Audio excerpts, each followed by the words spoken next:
Okay. Can you tell me your name and the spell of your title? Robert Giagane, R-O-B-E-R-T-Y. And what role are you playing in the search for the Shoe Princess? Well, it was always a passion of mine to really find out, a customer walking into the store, clicking on our website, how many shoes do they really have? You see how many they buy when they're walking out of the store, but you really wonder, other than the TV stars and Celine Dion that owns 3,000 pairs of shoes, or Imelda Marcos with 3,500 pairs of shoes, and Paris Hilton's and Jessica Simpson's, all these people have such passion for shoes, they actually have their own shoe lines. Who is the common person who has a lot of shoes in their closet? So I decided to finally do this launch of a search for the Shoe Princess. Now, how are you going to do it? Well, we're going to take entries. They have to enter to win at lovemyshoes.com or stop at one of the 5 stores we have in Queens and Long Island. And we have to, A, look at the number of shoes that they claim they own. And that's our first step. Second step is to go in and literally verify what shoes are in their closets, basements. You know, they kick out family members out of their bedrooms so they could turn it into a shoe closet. I mean, I've seen it all.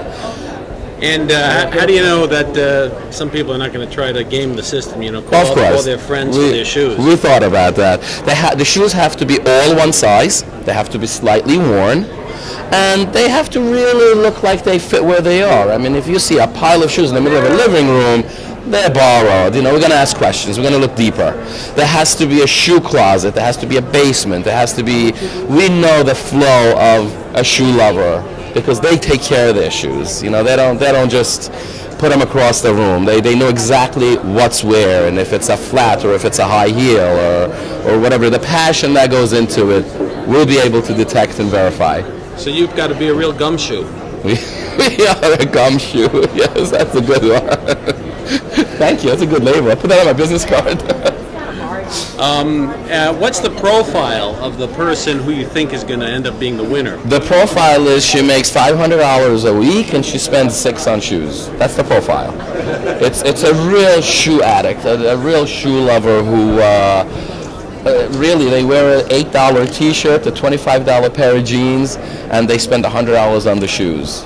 And that's the profile. That's a typical shoe addict. So when you say $500 and spend $600 on shoes. Exactly. Yeah. They go shoe shopping. Some of them, sometimes I go store to store. Obviously, I'm not in one store at any, full time. And I go to a certain store. I see the same customer that I saw when I was there last week. I think they work there. It's really hard to tell. Some of them become furniture in the store. How many shoes does a fashionable young woman need? My guesstimate would be on a high side, 75 to 100 pairs, and that's per season or per year.